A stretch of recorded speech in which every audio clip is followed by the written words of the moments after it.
Hey, everybody. It's Wednesday night, which means one thing. It's time for RVing in New England. My name is John DePietro. I'm your sole host tonight because our friend Bob Zagami is still enjoying his 50th anniversary trip to Italy. And I believe tonight he's in Sorrento. And last week it was in Venice and Siena, etc. So Bob's having a great time there. I'm sure that he's talking RVing with his fellow Italian friends over there, and he'll be back in a couple weeks. But in the meantime, we've got a great show lined up tonight, and I just want to let you know that we were out RVing for the last 2 or 3 weekends, and now you are really starting to see lots of people that are traveling. We were up in the great state of Maine last weekend, and a lot of vehicles on Interstate 95. We ran into some people. Very interesting. You could check this video out on the New England RV Dealers Association Facebook page. We were pulling into a Walmart to get some supplies, and I noticed a vehicle in there that was certainly not American made. And on the back of it, it had a map of the entire world with a line going from one end to the other. And I approached the vehicle with caution, of course. And actually, I waited till I came out of the Walmart because it was only 9:15. I didn't want to wake anybody if that was the case. And it was an Italian couple that last year had completed a 2-year trip around the world where they started in Italy and then went east to across Russia, across China. They took a ferry. They put the RV on a steamship, brought it over to the U.S. They went to 21 state parks and then went down across Texas and Florida, up to New York and Boston, and then back to Italy. So this year what they're doing is they've come back and we're meeting some people Saturday in, in Providence, and then going up to Toronto and going across Canada and then down the west coast of the United States, down through Mexico, down Central America, and then down the west coast of South America, all the way to Cape Horn in, I guess it's Argentina or Brazil, somewhere down there. So people are RVing, they're having fun. So we're going to talk about having fun tonight, and we've got a special guest. His name is Jerry Plante, and I want to welcome Jerry to the show. Jerry, welcome to the show. Thanks, John. Good to be here. Well, Jerry has been here many times, but he's been out in the audience. He's a longtime viewer and listener. And what we did a while ago is say, look, folks, if you've got a certain topic that you think would be of benefit to the audience, then let me know and we'll schedule you as a guest. So that's what we did with Jerry. And Jerry, tell us a little bit about your background. I know that the thing we want to introduce you as is a certified RV inspector. So tell us about your background and then tell us what a certified RV inspector is. Well, we started RVing about 5 years ago, and we came to the realization that we wouldn't be able to afford a new coach from Tiffin and taking it to Red Bay to have the work done, that I would probably be doing most of the work. So I needed some education specifically on RV systems, what can go wrong and how do you fix it. And I found this. Go wrong. Go ahead. Things can go wrong. Yeah, absolutely. And if and you don't want to be stuck out in the middle of nowhere, and have no clue, and have to hire somebody to come out and help you. Okay. So I found this organization, the National RV Inspectors Association, NRVIA.org. And they have a couple of courses you can take. One is a tech course to become an RV tech, and the other one was a course to become an inspector. I took the easy route. The tech course was only 10 modules, and the inspection course was only 10 modules, and the tech course was 25. Mm-hmm. So at the end of these 10 online modules, basically they certify you as an inspector and list you in their database. So basically, you know what to look for, and and then owning one certainly is a bonus to your business as well, Jerry. Right? Yeah, that was the original intent, was just to learn enough about it so that I could work on it myself. But then I discovered that there's a need for an independent third-party look at a lot of these units, especially the things that are on Craigslist and eBay and things like that, for people who are living out of state. Don't want to pay the airfare to come take a look at it, and then when they get here, maybe not even know what they're looking at. Right. And it is true that there are people that today, if they're not buying from a local dealer, and certainly, we are the New England RV Dealers Association, and suggest that you visit them first. However, if there is a private party that you're looking into buying a unit from, and the unit is hundreds of miles away, that might not be feasible to take a trip over there. So many times, when you're looking at airfare and hotel for a couple of nights, and like I said, when you get there, you may not even know what you're looking at. Mm-hmm. A couple of people, I've saved them a lot of grief just pointing out that the Craigslist ad that they were responding to was a scam. Right. So, well, you know what? Better that you tell them that than have them, put out thousands of dollars and find out that what they were buying really wasn't. Yeah, and that's how it works. It's, they ask you to put money in escrow, and just as a side note, any transaction on Craigslist that involves somebody being deployed to Afghanistan is probably a scam. Right. Exactly. Hey, we want to say hello to a couple of our viewers. We have Jason Cole, who was our friend from the Good Sam organization. Tom Zabrowski from FMCA is our good friend. And, Jason just mentioned a friend of his does this for classic cars. And, many times if you've got something that has a lot of hidden parts to it, you really need to invest, in whatever the dollar amount is to have somebody who's impartial look at it. Because if you're dealing with a private dealer, not private dealer, but a private sale, their goal is to get rid of the unit. Yeah. And many times there's so many hidden elements in an RV.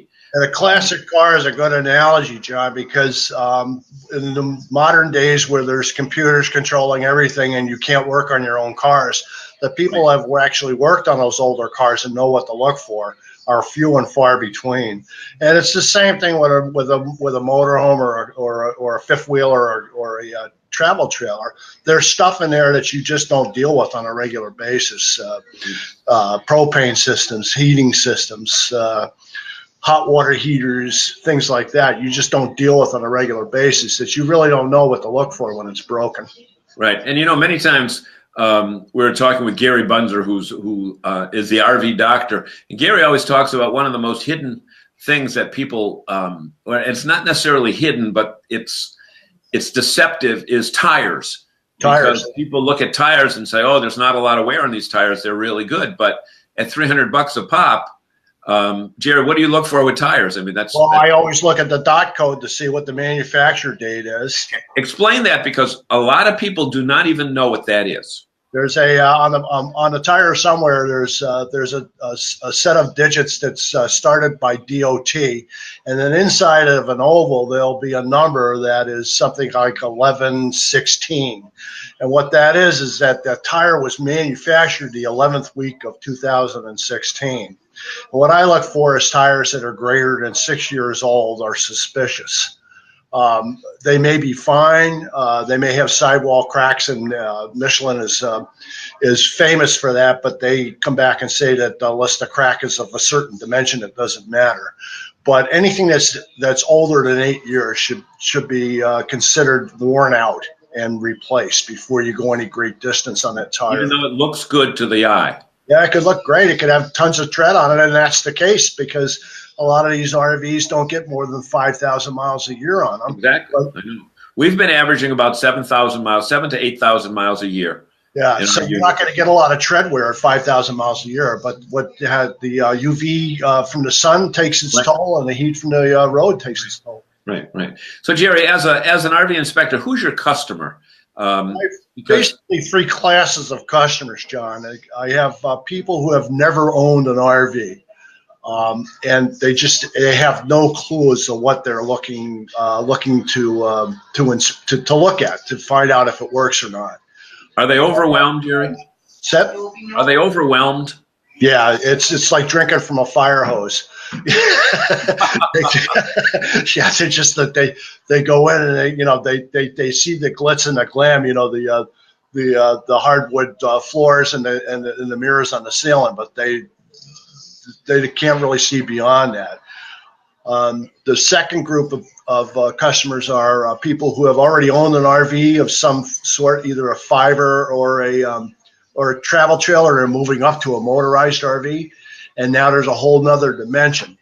The chassis, the engine. Let me stop you there, because that is very, very interesting. Because if you had a travel trailer, you knew what your pickup truck was like, or you knew what your SUV was like, and you didn't have to deal with the mechanical part in the travel trailer. Now, all of a sudden, those two units are put together, and that can cause some issues. Right, and you have usually have a separate maintenance group for the pickup versus the travel trailer or fiber, whereas now you're trying to find somebody that knows how to do it all together. Yeah.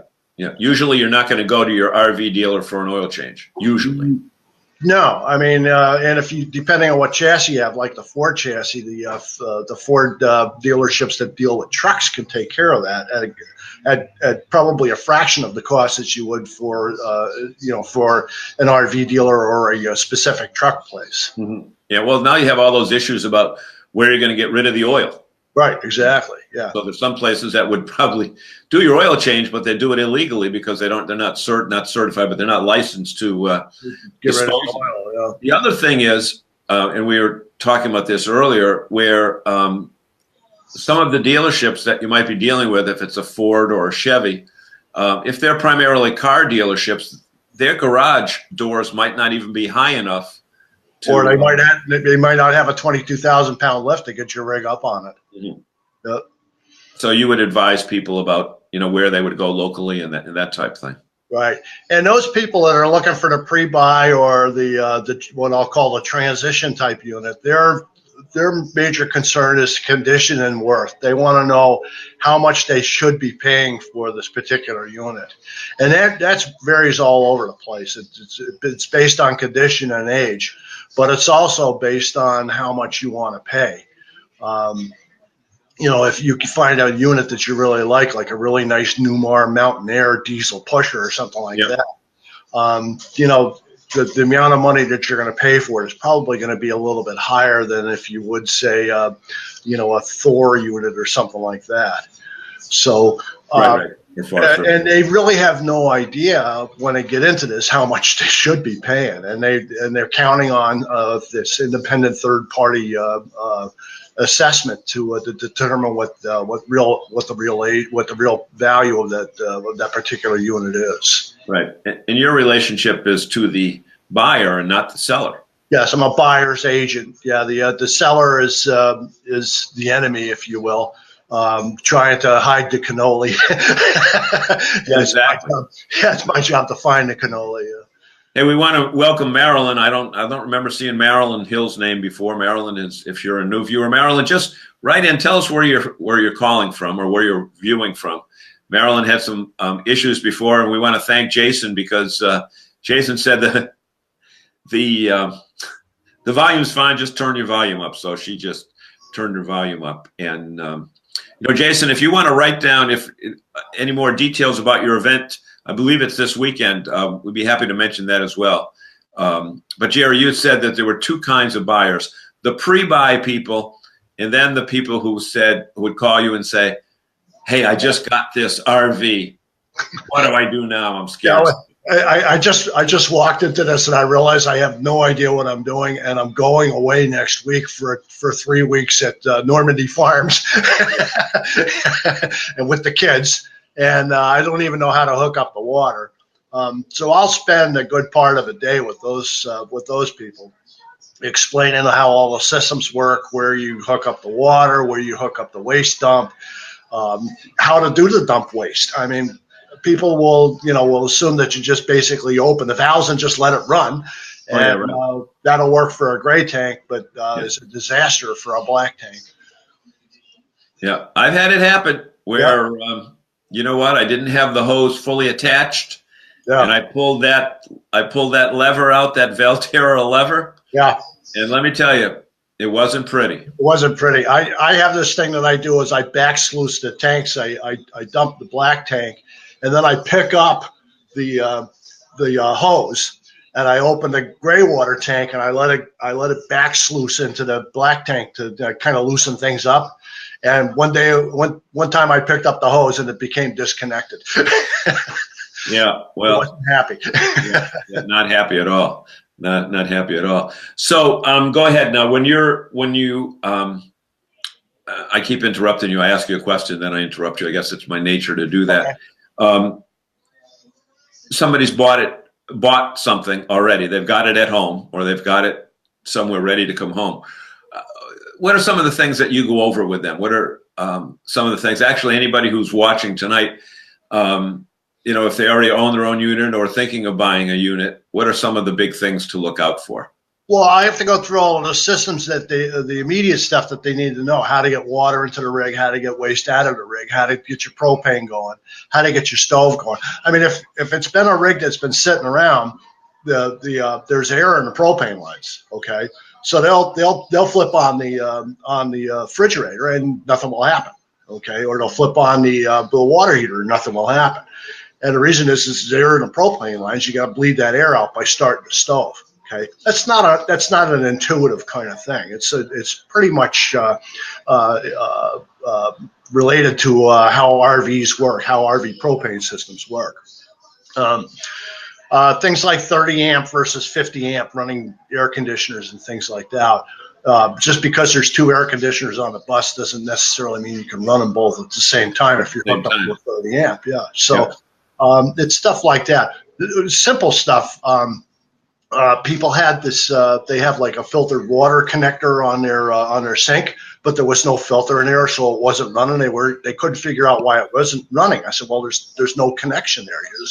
There's no water coming to this. And I said, there's supposed to be a filter in this. This 1 foot gap in your hose is supposed to be a filter in there. They had no idea. Okay, so it's the simple things that for people who have been RVing for a while, they understand, but for people who are brand new to it, they don't have a clue. Mm-hmm. For anybody that may be watching this video, what would be your number one? You're only given 2 tips. You could only give them 2 tips on what to look for. Jerry, what would those be? Is this on a pre-buy or afterwards? Afterwards. Afterwards, I would. Well, actually, let's double the question. Let's do the pre-buy first. Okay, pre-buy, I would look for water damage. Okay, water damage is an immediate no-go. All right. Any discoloration in the overhead, any softness in the walls, any peeling wallpaper under windows, things like that. Any sign of water damage it's an immediate walk away. How would unscrupulous sellers try to cover that up? What would be some of the tricks? It's really hard to cover up. Okay, I mean, even to the untrained eye, you can catch a lot of this stuff with the water damage. I did an inspection of it. It was a bunkhouse fiver. This woman had 7 kids that she was taking on the road. She's going to homeschool them, and this particular fiber was the exact model that she wanted. And when I walked into the thing, you can tell right away when you walk into a camper if it has water damage because it has that musty, mildewy smell. Yep. So I went looking and I found it, and the entire back wall of the camper was like a sponge. You pressed on it, and it actually felt wet. Inside or out? Yeah. Entire wall, which was where the bunkhouse was. Okay. And I told her, I said, don't buy this. And she was still working with the dealer, and the dealer promised to fix it. But, they don't make a lot of money fixing the damage like that. So that, they would have to raise the price and et cetera. So I advised her not to buy that particular unit. And I even went to the extra step of finding her that exact same camper 200 miles from where she lived in Texas. Okay. And she ended up buying that? Yeah, I don't know, because after I told her that, she didn't pay me and we lost contact. Yeah, that's a good reason to lose contact. Yeah. Okay. You know what? We've got a couple people here. Tom from FMCA says water damage, absolutely a major issue. And Walter Swenson, our friend from Good Sam, said, we fixed the leak. Famous last words. Yeah. Yeah, and a lot of that has to do with the roof, the condition of the roof. You can tell a lot from the condition of the roof is if the coach has been cared for. The second issue on these pre-buys. Sure. What would you look for on the roof? I would look for obviously any tears, any indication that the roof has been penetrated in the past, which would be like a large patch in the middle where a tree branch. Tree branch. Yeah. The condition of the caulk around any of the seams around the around the vents and the skylights and the back and front cap seams. If somebody's been up there with a caulking gun and they filled in the cracks and it looks like they've done a good job at maintaining it, that's one thing. And if it looks like it hasn't been touched in since it was new, that's a completely different thing. And you go up on a roof, you look at the roof, then you know if you need to go look further for water damage. Yeah. Well, earlier in our broadcast, we said that if any of our listeners and viewers had any comments to make, and then I went ahead and asked Jason about his event. And I know, Jason, you've got your event coming up this weekend. And as soon as I can get this down here, I want to read it. We have still, okay. Feel free to join us at the Washington County Fairgrounds. By the way, I'm not aware of whether our viewers can see the comments here, but I'll read them anyway. I'd rather read them and have you see them twice than not see them at all. But the Rhode Island Good Sams are meeting this weekend at, in fact, Jason, you're probably already there setting up. Feel free to join us at Washington County Fairgrounds in Richmond, Rhode Island for our family camping rally. More info at RhodeIslandGoodSam.com. And I know that we attended the Massachusetts one not too long ago, and it was a great time. And I think the best thing was that my granddaughters got to meet Walter Swenson's granddaughters.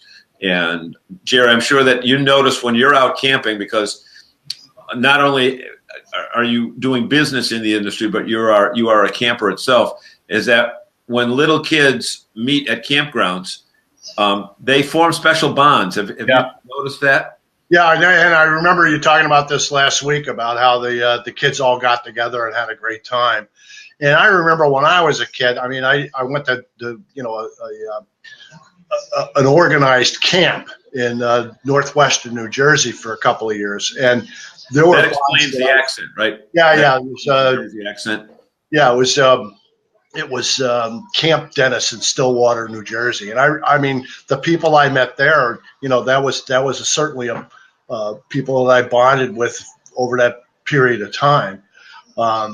You lose track of people over time, but I still remember the times there. So camping has always had some kind of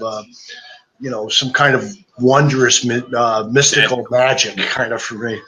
Yeah, exactly. So Jason also writes, because there's another event, and we hate to talk about the end of the season, but you know what? If you don't get in on this one quick, you're not going to find the spot. But we still have space for our 5th annual Fall Fest at Normandy Farms. Jerry, you mentioned Normandy Farms. And you got to admit, Normandy Farms is the Cadillac, or the Rolls Royce, or the Mercedes, or the Lexus, or the Tesla of RV parks, right, Jerry? Yeah, well, I tell you, you see a lot of parks that advertise that they're RV resorts. Yeah. Okay? And I always compare them to 2 places, Normandy Farms and Hilton Head Island Motor Coach Resort. And if they don't measure up to that, they should take the name resort off their list. Very interesting. I'm sure Marcia Galvin will be happy to hear that. Yep. But they've got an event September 14, 15, and 16 at Normandy Farms. They usually have 200 to 300 coaches come to that. It's a great event. It's the end of the season. The nights are not hot. There's an indoor pool. There's an outdoor pool. There's some charity events as part of that, and it's just a great event. And go to Rhode Island Good Sam. I think maybe Mass Good Sam, you could go to the same thing. or at least go to Rhode and you can register for that. There's a really cool little airport there in Richmond, Rhode Island, too. What's that again? There's a really cool little airport there in Richmond, Rhode Island. Oh, okay. You know, one of the old-time airports where you can just walk up and watch the airplanes come and go. Yep. You don't have to go through. You have to go through TSA. So you said you've been RVing for 5 years. 5 years, yeah. What do you have for a unit that you see the USA with? We have a 35-foot Safari Sahara diesel pusher. It's a 96 model, and it's in the old days when they built them to last. Basically, everything in that coach is original, and everything works. You got to admit, though, back in that time, though, they were building them like fortresses. Yeah, they were building them with pride, and they knew that they would be around for quite a while. I was down in Buccaneer State Park in Waveland, Mississippi, on a retirement trip a couple of years ago, and a fella came around on his bike and said that he had worked at Safari when those coaches were being built, and he thinks he had worked on mine. And he said that exact thing. He said, we knew that we had something special when we were building these, that we would be out there 20 or 30 years from now, and we would run into built units that we built. Mm-hmm. Interesting. It's interesting. That was before they started putting 4 and 5 slide units. Yeah, there are no slides. We decided we didn't want any slides because a slide is basically 5 things that will break.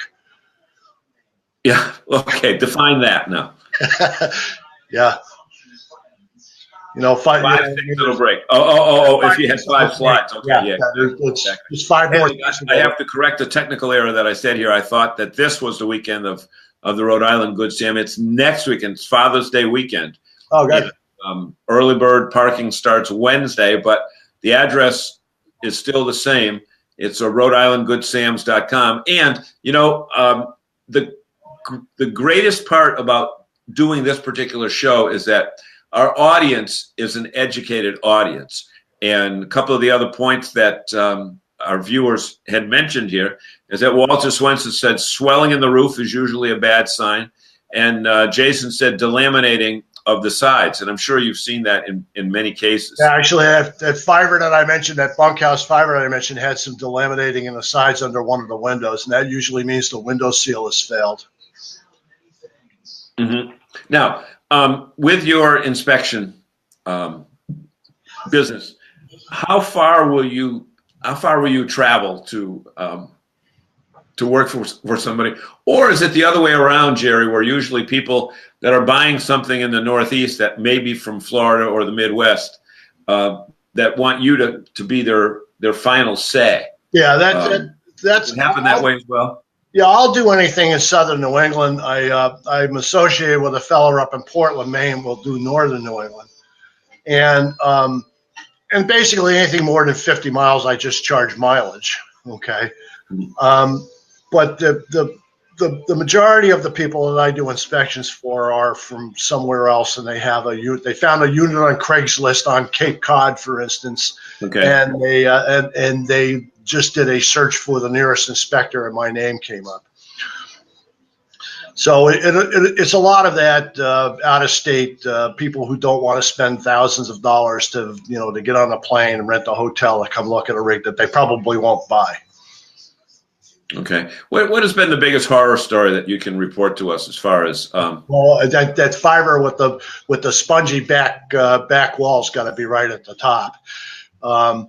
I had a woman call me the other day, and she said, I've got this ad on Craigslist, and it sounds like a really good deal, and he wants me to put money in escrow, and I'm just wondering what I should do. And I said, well, does the ad involve anything about having to do with deploying to Afghanistan? She said, well, yes, as a matter of fact. Wait a minute. So they're using that? Yeah. They're using that excuse that they've got a military issue that they've got to sell quickly? Divorce is the other big one. You know, the typical selling scam on Craigslist is they'll list the price for the rig, and what it'll look like is they just left off a zero. Okay, so if you expect a rig to be worth $33,000, it's on there for $3,300. So naturally, what are you going to do? You're going to send them an email and say, "Oh, did you leave off a zero?" And then you get the story. Yeah. Interesting. Now, a couple of other things here. I just forgot what it was, but it was good. It was good, whatever it was. Okay. It was good. I'll tell you that. While you're thinking about it, I'll tell you about the selling scam. Okay. You'll put up a rig up for sale on Craigslist, and you'll get an email that says someone is interested in buying the unit. They don't even say what it is. They just say the unit. And at the advertised price, sight unseen, they're buying it for their father. They're on an offshore oil rig, and they'll send an agent to complete the deal. Wow. Yeah. So be careful of those, because what ends up happening is you send them money to have the agent come and visit you, and of course the agent never comes and you never see your money again. Yeah, exactly. Yeah. Exactly. Hey, if people want to reach you, what's a number we can have them reach Okay, I'm on it. RVinspectionsne.com. Okay. I'm going to write that up here. I'm going to do that. I think I can do it this way.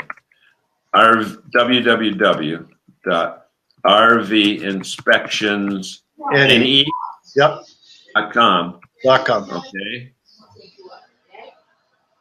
And it showed up. Look at that. The wonder. Zagami's gonna be so pleased with my technical capabilities that here we go. As soon as he gets out of that Italian jail. Yeah.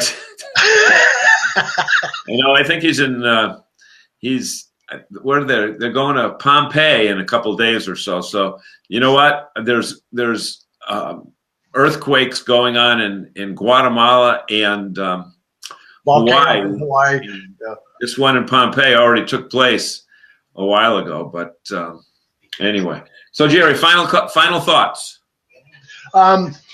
It's actually fairly important to have a rig inspected, especially if it's the first one you've ever bought, because there are just so many other things that will go on. Think of it as buying a car and buying a house at the same time. You look at all of the things that you have to go through when you're buying a house, as far as the house inspection goes, and making sure that the GFCIs are working and the septic system is passed and all that. You'll have a lot of those same issues on an RV. Right. Plus, on top of that, you've got all of the mechanical issues and all the maintenance issues. Okay, so if you're looking at a coach or a fiver or a travel trailer, it's a good idea to get as much paperwork from the original owner as you possibly can. Like when I bought my Safari, the original owner had kept every single piece of paper for every piece of equipment and every service that he had done. I've got a very thick notebook with that in it. Okay. Owner's manual and that sort of thing. Yeah, and those are the kind of things that you're going to want. I've got the original build sheet from the thing that has all of the serial numbers and all of the model numbers of all the equipment that's in there. Okay, and that's the kind of thing you got to go looking for. Yeah. Now Walter brought something up very interesting. And that applies to new units these days as well, because let's face it, there are more RVs being sold this year and last year than ever before. Right. Which means the production lines may have had to speed up a little bit. Right. So, and they're leaving about 10% of the build to the dealer. And the dealers are overwhelmed with this. They don't have the staff to handle all of that, the final production, plus all of the warranty work that comes out of having a new unit. The funniest thing I hear is when they say, "Well, I'm buying a new coach because I don't want to buy anyone else's issues." Well, you're buying the manufacturer's issue. Yeah. And the other funny thing is, we're buying this coach, and the next week we're going on a 3-week trip. I'm like, no, you're not. Oh man, buying a new one for the first time, man. You got to use it for 2-3 weekends to kind of just get the feel for it. What do you say? Yep. Now the other thing is this. Yeah. You have to do some driveway camping. You have to sit in your driveway. Exactly. Just to be comfortable with it. And there was, the whole thing about an inspection, people would never consider buying a house for, for whatever they bought it for, their first house or a recent house, without a thorough inspection. And since an RV in many cases is your second largest investment, it seems to only make sense to have someone who's totally impartial, because you're not going to tell them it's bad if it's good, right? No, and here's what's wrong. Here's what it's going to take to fix it, and they'll use that as a negotiating tool when they go back to get the prices adjusted. Great. So, Walter, we want to again thank you so much. We're going to get back to our regular half-hour format. We're already 5 minutes overtime, but you know what? We have great viewers who are mentioning great topics to bring up. So we want to tell you folks, as we close, feel free to share this video with all your friends in the RV community, and especially for those friends that are thinking of RVing but haven't purchased yet. And if you have any questions on anything, you can write to the New England RV Dealers Association Facebook page, and Bob and I will get back to you and let you know the answers to your questions. I will respond to you in English. Bob may respond to you in Italian, at least for the next couple of weeks. So we want to thank you for joining us tonight, and invite you to share this with your friends. And I know many of us this upcoming weekend and many of the weekends in the upcoming near future we'll all be out there RVing. So have a great day. We'll see you next week, same time, same channel. Special thank you to Jerry for being with us. Bye, folks. Thanks, John.